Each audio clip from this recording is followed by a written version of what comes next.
La coalition des organisations de la société civile pour l'émergence du Congo, COSEC en sigle, en collaboration avec les organisations des droits humains, organise une session de formation sur les droits humains. Voici les modules.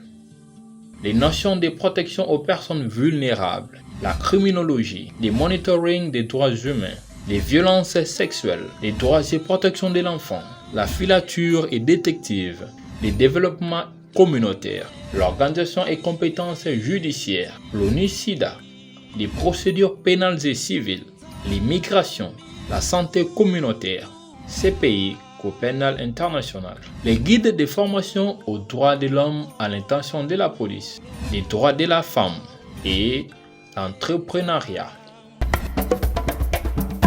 Nous sommes honorés qu'on passe directement parce que l'État de ses assises, comme nom, COSEC,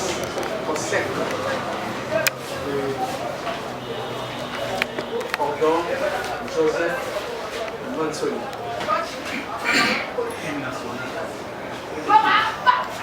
C'est le groupe national, d'abord avant de commencer à tout Dans le sang, unis dans le fort pour l'indépendance, que sont nos fronts, longtemps courbés, et pour les bons, prenons le plus bel élan, dans la paix, au peuple ardent, par les labels, nous bâtirons un pays plus beau qu'avant, dans la paix citoyenne. Entouré l'hymne sacré de notre solidarité, fièrement saluer la mémoire de notre souveraineté. Congo, bien-aimé, Congo, bienvenue, Congo. Nous rêverons au soleil, nous assurerons ta grandeur. 30 juin, au doux soleil, 30 juin, du 30 juin, jour sacré, soirée témoin, jour sacré de l'immortel, serment de liberté, que nous léguons à notre postérité pour toujours. national et en mon nom propre, je tiens à vous remercier tous ici présents, principalement les membres de la thématique droits humains. Coalition des organisations de la société civile pour l'émergence du Congo. L'émergence est notre principal objectif à atteindre, c'est-à-dire sortir du cercle d'ignorance pour acquérir les connaissances ou la lumière qui constituent une propriété nouvelle. La coalition des organisations de la société civile pour l'émergence du Congo est une plateforme du développement communautaire pour le bien-être de l'humain et de son environnement qui regroupe dans son sein plusieurs ONGD et des personnalités pour lutter contre le fléau qui atteint l'homme et les rend négligents et ignorants. Cette ignorance est notre champ de bataille pour atteindre son objectif. La COSEC s'est assigné plusieurs thématiques, dont voici quelques-uns. Genre, droits humains, ce qui nous regroupe ces jours ici. Entrepreneuriat et éducation-développement, jeunesse, infrastructure, agricole et élevage, lutter contre le réchauffement climatique. Il convient de noter que notre champ d'action couvre toute l'étendue de la République, où nous sommes déjà présents dans cette province, ainsi que l'étranger. En l'occurrence, les États-Unis, la France, Suède, Gabon, Congo-Brazzaville, Autriche et d'autres. Cette formation à droits humains sera dispensée à travers toute l'étendue de la RDC.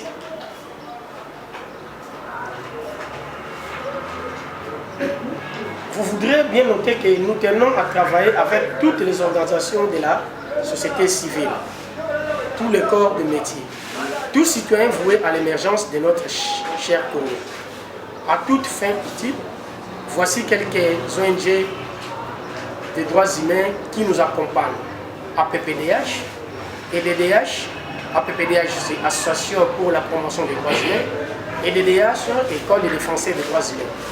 Et très prochainement, nous serons avec la MONUSCO et quelques ambassades. À vous les participants à cette formation, je souhaite bonne application. Ainsi, je déclare la session ouverte sur toute l'étendue de la République. Je vous remercie. La coalition des organisations de la société civile pour l'émergence du Congo, COSEC en sigle. Le mot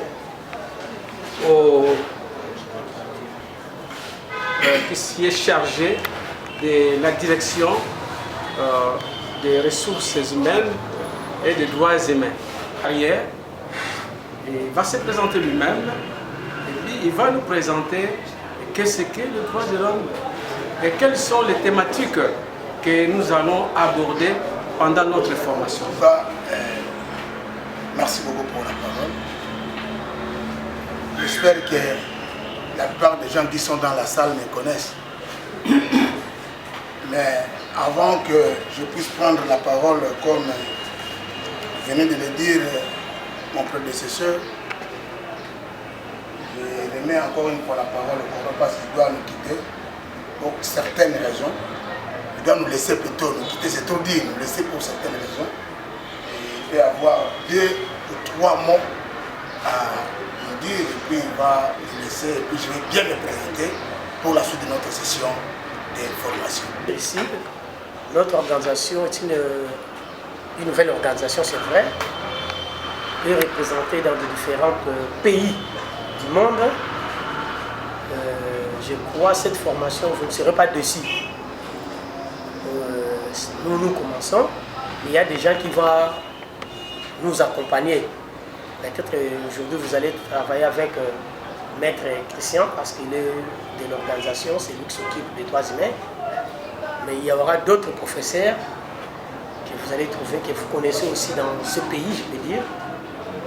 Je pense que vous ne serez pas dessus. C'est lui, le maître, le directeur des programmes de droits humains. Vous allez échanger avec lui, avec le chef de centre que nous avons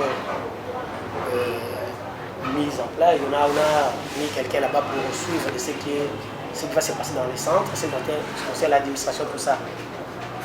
Aujourd'hui, vous allez discuter seulement comment la session va commencer, doit commencer à se passer. Peut-être il y aura des syllabes, tout ça. Toute question que vous voulez, le maître est là et Papa Albert peut vous aider. Le comité directeur, notre organisation, le président est aux États-Unis. S'il y a des questions à poser, il y a des difficultés, vous pouvez vous passer dans votre bureau et demander. Vous serez les bienvenus. Vraiment, je vous remercie. C'est bilingue pour permettre à toute personne de bien assimiler la matière. Parce que les droits, ce n'est pas une mince affaire.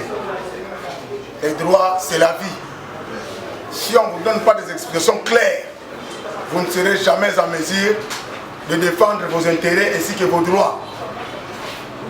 Naoti Kolobawa, Tokozala Mouké, bilingue, Tokoloba Lingala, Tolobi Lifalance, Tamustoloba moi latino Mouké, il y a des langage, adage, sous latin, na droit. Mais Tokoloba na latino, Topé expression en français, Toké na Lingala. Pour permettre la motonioso à la connaissance yabiloko wana ndetina tolobaki na ba formateur nyonso nalobaki na bango chaque formateur il faut à la méthodologie wana koyaka na français na yo molaïté parce que nous sommes devant une population toyebi biso moko ba congolais ba kinwane tozali ba yekoli mingi bazali bayekoli mpe na ndenge makoki na bango bazali basi makoki kotanga bakelasi ya makasi te bazali me bazali na mposa koyeba ya koyekola mpona koyeba ndenge bakoki kodefendre badroit na bango ya lobi bakoki koluka komenase bakoki kobabotola eloko moko baza na droit to aza na intérêt ya eloko wana me soki azali na maîtrise na yango te akodefendre badroit na ndenge nini raison pour laquelle la carte thématique droits humains tolobaki ke tokoya poto la kisaboye be tozali na yango totalisa na bato balingi koyekola pe kozwa boyebi yango mais kasi ezalaka na monoko moko diferensi te tolobeli kaka diferensi te ezala pe na monoko ya bangeleti te ezala pe kaka na monoko ya balatino te ezala na monoko na minoko nyonso moto akokososola yango na bope te lokola droit ezalaka na bafamille mibale droit ezali na famille romano-germanique mpe ezali na famille anglo-saxon or so tozali romano-germanique ezali bafamille oyo ya biso beaucoup plus ya peuple africain bavivaka mingi na famille romano-germanique lokola RDC na biso oyo donc otala boye les romains totala français tozolanda totala occidentaux droit na biso ekendaka de père na bango parce que nous étions indépendants par rapport na bango babelge bacolon bapesaka biso indépendance donc tokoki kotengama droit na bango te nde tobengango famille romano-germanique mais tozali mpe na famille anglo-saxon oyo etali bongo amerika etali mikili mosusu oyo amerika wana ya baanglais lokola nigeria na afrique nigeria ezali mingi na famille anglo-saxon tozolanda malamu alors tokotalisa biso bilembetelo ya mibeko wana droit wana ezali totalisa yango mpenza ndenge elongo bani ke droit ezali na bafamille nini droit oyo eza applicable ezali nini mobeko toni toyekola yango mpo na likambo nini mais ntina ya motuya ya formation oyo ezali nini motuya ya formation oyo ezali mingi oyo tozali kobenga boyebi c'est-à-dire la connaissance. Nous voudrons que toute personne ait la connaissance des droits. Parce que les droits, c'est la vie. Si tu connais tes droits là, tu sauras comment les réclamer. Tu sais, madame, ce que mon taille, oh, ils allaient bambanonaye, mon nenge, nini. Donc, soit boye, et ma cambo Italie, ni perception, moi, na cachot. Et vous regrettez tout ça dans la cachot. tokolekete na nzokande soki yo oyebi ezali bafe pirement civil mais opeshi ya kolenga yo okoyeba na opeshi poleleke makambo oyo obengeli ngai awa ezali penale te ezali civil mosu toyebaka mpe te eske moto nyonso oyo akobenga yo po asambisa azali mpenza opeshi comment la loi soki totali mibeko ya mboka toute personne oyo aza patande assermenté pas seulement officier de police judiciaire ya pamba non OPJ officier de police judiciaire assermenté c'est-à-dire oyo apreta serment to alapa ndai liboso ya procureur de la république ya juridiction na yo tolandi malamu nalobi malamu ya juridiction na yo soki aza OPJ azalaki na jango baye na ye na funa aza na capacité ya kosambisa o sur PV te kaka soki aprete serment na nzela ya procureur ya funa ya secteur na yo tolandi malamu nde wana okomprendre ke te azali OPJ ya secteur na ngai il a qualité ayoka ngai tolandi malamu mais bato mosusu bakanga bango awa na moto azali ata OPJ te ye mobangaka na yo kotuna mais ozosambisa ngai ozali nani parce que elamba ya polisi elingi kolobaka te moto aza OPJ olandi malamu elamba ya polisi elingi kolobaka te moto aza makoki ya koyoka yo sur PV to ayoka yo sur papier non oyo azali habilité koyoka sur papier doit avoir la qualité d'un OPJ tolandi malamu parce que policier azali na double casquette azalaka na camp na ye ya police olandi malamu oyo epesi ndakisa mpe mbano ya kolata teni ya polisi oyo aple wana tomonaka soki alati yango ati bere na ye aza kopesa lokumu na mboka me azali mpe na mission na ye mission wana ngai te moto akopesa bino cour wana ezala professeur moko ya mpo na cour wana ya mission ya polisi na misala ya polisi tozona na malamu maintenant azopesa bino généralité na ntango moke tozona na malamu alors police ntango alataka teni na ye wana azalaka na carte na ye ya servir la nation. Oh, tu la carte de police. Parce que c'est toute une institution. Les amis, compagnie tomba et tandomone ne tali misala ya l'État. Oh, les amis, la mission de l'État fait ça. Mais pour assembler yo, et c'est dans la carte monsieur Yami Balé. On te met la carte d'OPJ. On a dit madame, carte d'OPJ. Cette carte on a dans la carte yo kayo. Ata matima patakiti na c'est papa. Sur la monnaie carte d'OPJ de Mosamba. À que le parti. Dimanche on a caché l'arrestation arbitraire que ayo kayo ne va bêtise na ya pas ma part. Tu regardes madame. Netina tolobaki na biso esengeli population congolaise elle a instruite sur tous les plans. Bonsoir connaissance, bonsoir boyebi, bonsoir otobengaka na kikongo mbakusulu ezona na mala otolobaka na différence ya sola mibeko. Pour éviter l'ignorance vous devez avoir la connaissance. Otolobaka mingi ni ne censé ignorer la loi. Parce que ce qui te l'ongolo na ignorance c'était toko tu son nzela ya solo bakosakana kana yo banda lelo tiye sa bozo. Ata na Biblia bakoma nil ne babeni ni babani na Biblia pona combattre l'ignorance. Na ko bisa ngango. L'ignorance. Mon père le paye. Par la manque de connaissances. Parce que si vous n'avez pas la connaissance, au Seigneur, au Bungi, sans la connaissance, au Botambo, on n'a pas tout que Zanga frère, sur les gens que tout travail. On met dans le belé, ok, il peut être bon aussi dans ma casse dans l'État. D'ailleurs, tout le monde qui te le dit, tant qu'on est au Botambo, la carte, tout ça, on a dit, ah, les gars qui n'ont pas tout. Mais on peut vérifier l'infraction, ça dit, nous avons l'obligation de former les gens.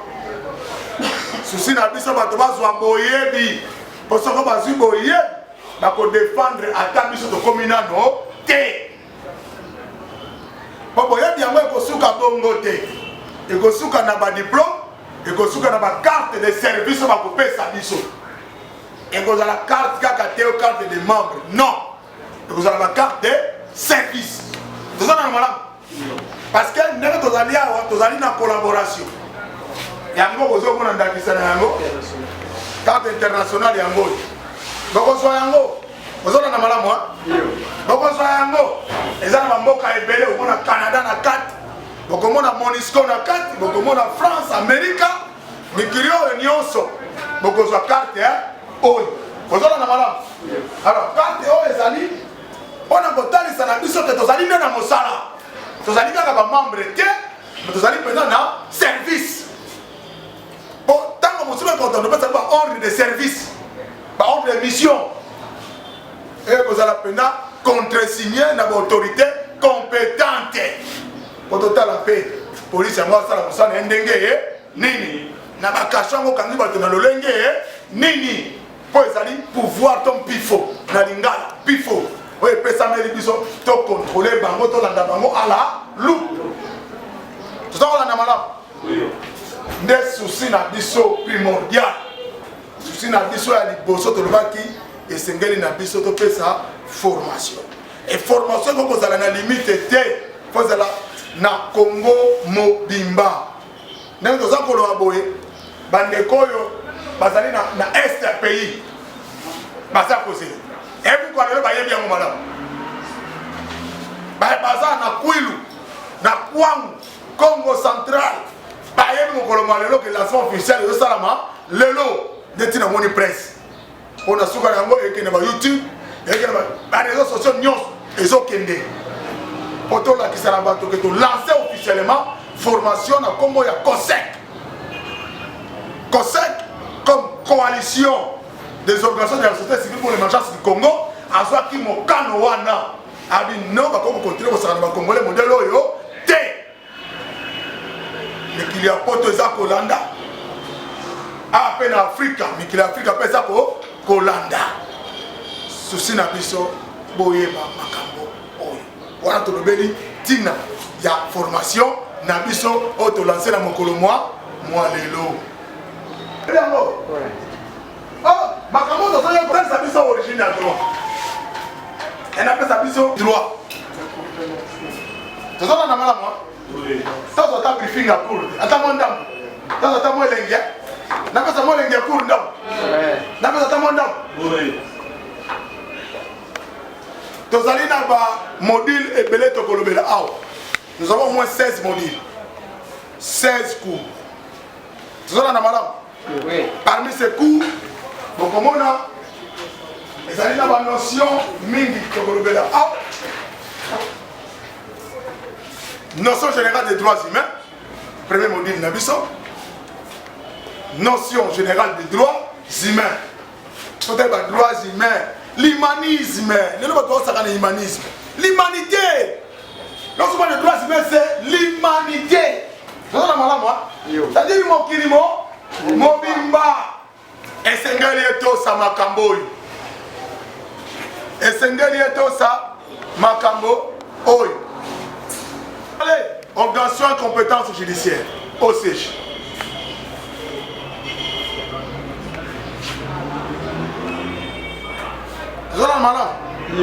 OCJ, organisation et compétences judiciaires. Maintenant, cour on a pembeni na yango, beaucoup maboy. Parce que la loi a modifié, la loi a été modifiée. Vous allez sur OCJT. OCJ a l'appellation de l'ébaka antérieure. On a dit madame. Conformément à la loi. Conformément à la loi numéro 013. Ça on a marqué la loi numéro 013. Vous combien en haut? La loi numéro 013 du 11 avril. Du 11 avril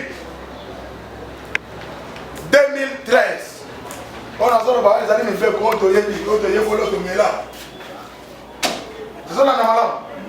donc, OCJ, organisation de compétences judiciaires, les lois sont complétées et modifiées conformément à la loi 013 du 11 avril 2013. Portant organisation et fonctionnement. Portant organisation et fonctionnement de l'ordre juridictionnel. La loi numéro 013 du 11 avril 2013 portant organisation et fonctionnement de l'ordre juridictionnel. Tokangi. Est-ce que combien de malades? Pourquoi ça débute mais colle à la casse? C'est la différence. Ils sont dans notre temps là. Hein? Ils sont là dans nos venues. Nous sommes dans l'IPC. Nous sommes des grandes écoles. L'université de Kinshasa. Nous aussi, dans notre organisation de droits humains, Tony constate ça la différence. À une grande école. Je disais, l'OCJ, organisation de compétences judiciaires, aujourd'hui complétée et modifiée conformément à la loi 013 du 11 avril 2013, portant organisation et fonctionnement de l'ordre juridictionnel. C'est-à-dire, le fonctionnement de l'appareil judiciaire de l'État congolais. Tu as dit, madame, comment fonctionne l'appareil judiciaire de l'État congolais? A commencé par sur les bas de l'échelle jusqu'au sommet. Tu vois, il y a C, ni ne bandara na base, ni beko, na likole subaka wap. Tu vois, ça veut dire parquet, ne pas cours et tribunaux. Ba juridiction nios, que ce soit juridiction ordinaire, par exemple, ça va civil, na juridiction militaire. Il y a aussi des juridictions spécialisées. Tu l'as dit, madame? Oui. Tu vois, que la monnaie sur le cadre de cours, voilà. Est-ce que tu as dit? Oui. Voilà, d'ailleurs, les cours dans le petit langue professeur de mon côté. Ngai moko na koya. Olani madame. Ngai moko na koya poto tapenza to pasola linyoko to misa mosisa na yango. Ko to ba paso sola penza mide ko zala kalolenge